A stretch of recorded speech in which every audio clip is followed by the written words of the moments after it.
Hi, I'm going to talk about my contract that I wrote for the Hillcrest and Jeff's company between them.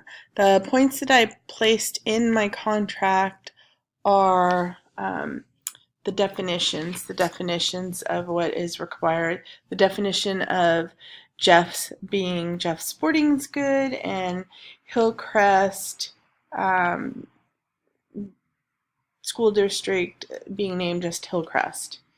Let's see. So some of the other highlights I had placed in here are the products. The products shall mean athletic wear and authentic competition apparel, meaning for any sports activities. And the initial order will consist of the following: the boys' basketball shorts, athletic socks, and basketball tank tops.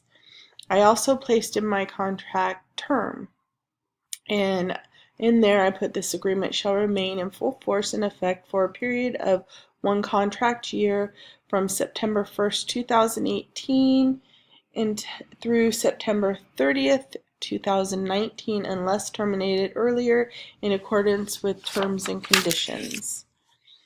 I also put Jeff's product supply obligation.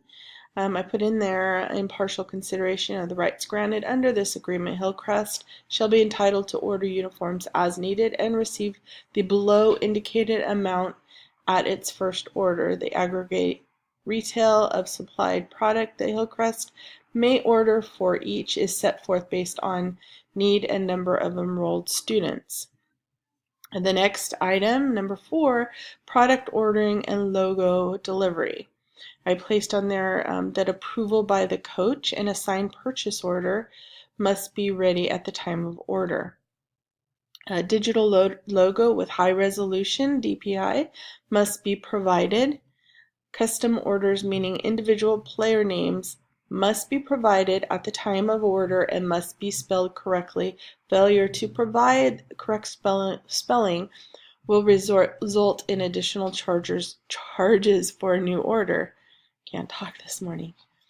If there's a need for an expedited order, turnaround may be hindered due to manufacturer availability, and notification of any delay will be sent via email. So basically, Jeff's is ordering the basic uniforms from a wholesale company, and if there's any hindrance in that, then that may create a delay. Delivery shall be made on or before agreed date between both Hillcrest and Jeff's.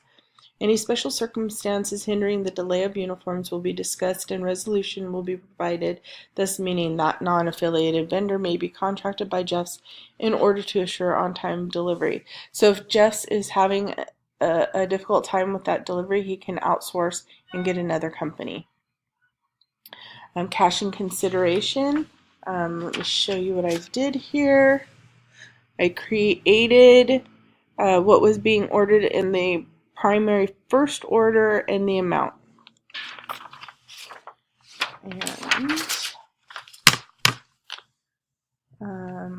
And then I put Hillcrest reserves the right to order up to 500 single items, which will be comprised of boys and girls uniform outfits for the following sports: basketball, soccer, and volleyball.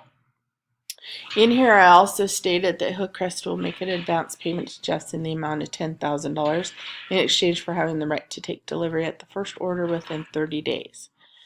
And that they agree to make payment within 14 days of the date of signing the contract as stated in 5C, which is the $10,000. Termination rights. I also placed in termination rights for Hillcrest. Hillcrest reserves the right to terminate this contract within 5 days after the date of signing without consequences, meaning that once they sign the contract, there's a 5-day kind of think about it time period. And also for Jeff's termination rights, Jeff's reserves the right to terminate the contract within 5 days after the date of signing. And then they also agree, well, I placed in mine that if the contract is terminated within 5 days, either side agrees not to sue the other because it's in the contract that they can each cancel this contract within 5 days. Breach of contract. I have in here that if Hillcrest breaches contract after the 5 days of signing, that Hillcrest agrees to pay Jeff's the amount of the $5,687.50, which was the first initial order. And then I also placed in here that if Jeff's fails or cancels the contract after the 5th day, that he agrees to pay the $20,000 to Hillcrest, which was the initial agreement. I also placed in here that if Hillcrest is able to seek another uniforms vendor who can accommodate this contract uniform quantity, same time, on-time delivery, and all that's stated in this initial contract, that at that point Jeff's is not liable to pay that $20,000 because they are able to get another contract and receive all uniforms on the time agreed. The entire contract, which I stated in here, right here, entire contract. So as of the execution date hereof, the agreement shall constitute the entire understanding between Hillcrest and Jeff's and may not be altered or modified except by a written agreement signed by both parties. Any previous agreements between Hillcrest and Jeff's shall have no further force or effect in the event Jeff's enters into terms of use or other agreements or understandings, whether electronic, email, or text, whether verbal or written, with Hillcrest employees not authorized to place an order, or other end users such as students or students' parents. Such agreements as they relate to Hillcrest shall be null and void without effect, and this term and agreement shall apply. I placed that in the last portion of the contract, stating that a parent cannot go to Jeff's and say, I need my daughter's uniform tomorrow. Or a student can't go to Jeff's and say, I've got to play a game in a week, I need it right now. So the only person that can ask for uniform order is the coaches, but it also has to have a signed purchase order through the district.